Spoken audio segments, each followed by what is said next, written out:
Welcome sa aking channel. Magluluto ako ng sopas na kahit lumamig di mauubos ang sabaw. Eto, after 4 hours, malamig na to, pero may sabaw pa rin. Tignan mo, ang dami pa ring sabaw, di ba? Kaya halika, magluto na tayo. Butter or margarine ang gamitin, okay na okay na. Pagpasensya nyo ng kaserola ko, gamit na gamit kasi. Wala pang budget pambili ng bago. Ilalagay ko ng bawang, dapat medium heat lang. Nang di masunog ang butter kung butter ang gamit nyo. Sunod ko naman ang sibuyas. Kaya medium heat lang kasi may tendency na masunog yung butter. Pangit yung maging resulta at lasa ng sopas mo medyo brown yun.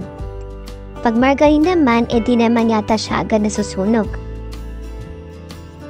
Eto pala, minarinate ko na ng lemon, pepper at salt para may lasa. Gamit ko dito wings tsaka thigh part. Nasa inyo na kung anong part ng manok gamitin nyo. Yung iba, gamit nila breast part, yung iba naman halo.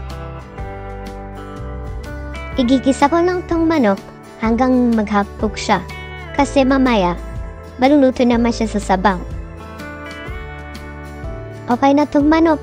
Isusunod ko na nilagay yung carrots. Nasa inyo na rin kung gaano karaming carrots yung ilalagay nyo. Depende na rin niya kung gaano karaming sopas ang gagawin nyo. Ang gagamitin ko palang macaroni dito ay yung clamshell. So, bali yung 500 grams, hinati ko lang siya. So, bali itong recipe na to, para lang dun sa 250 grams. So, pwede mo na lang siyang i-double yung recipe. Nailagay na pala ako dito ng warm water. Hindi ko na na-videohan. So, tips lang. Every time magluluto ka ng food, warm water ang gagamitin. Naglagay na rin ako dito ng pamintang durog. Salt, mag-adjust na lang kayo kung gusto nyo ng medyo maalat. Ako kasi ayoko ng maalat eh. Tsaka bakit nga ba warm water ang ginagamit ko every time na magluluto ako? Para yung temperature na niluluto mo, hindi siya masyadong magbabago. Okay na to, ilalagay ko na yung hotdog. Chicken hotdog pala ang gamit ko dyan. Halu-haluin lang hanggang magsama-sama ang mga ricado. Ang amoy pa lang, napakabango na dito sa kusina. Tsak nito, mapaparami na naman ako ng kain.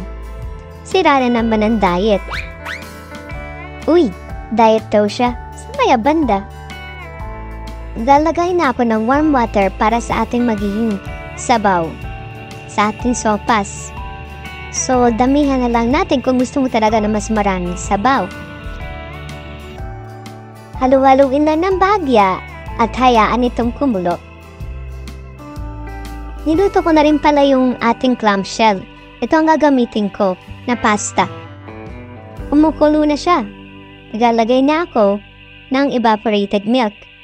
So, bali yung nagay ko ditong evaporated milk yung malaki. Para mas malinamnam ang ating sabaw. Idoblehin mo lang yung gatas. Kung 500 grams ang gagamitin mo, macaroni, di 2 malaking lata. Okay na to, ilalagay ko na yung repolyo para maluto na rin siya sa pagkulo. Haluin ko na to ng bahagya para maikalat ang repolyo sa sabaw.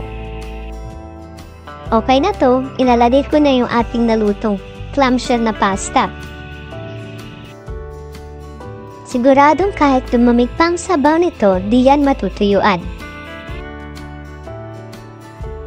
Hayaan ko lang itong kumulo, madali na lang itong maluto.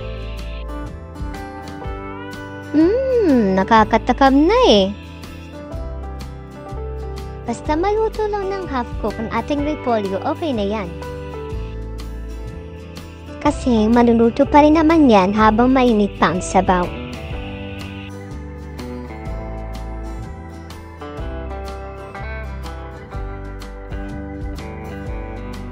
Okay na to, serving na tayo.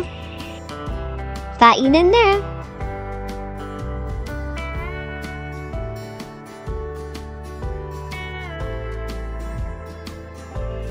Eto, 4 hours na pala nakalipas dito, malamig na, pero kita mo naman, may sabaw pa rin.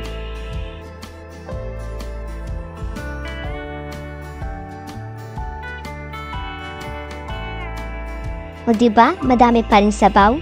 Kaya kahit di ka makain ng mainit, huwag magkalala, may sabaw ka pa rin. Serving na tayo habang mainit pa siya.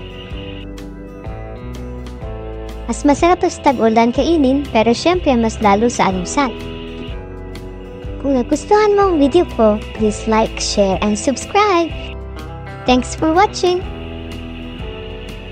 Ito na ang ating sopas.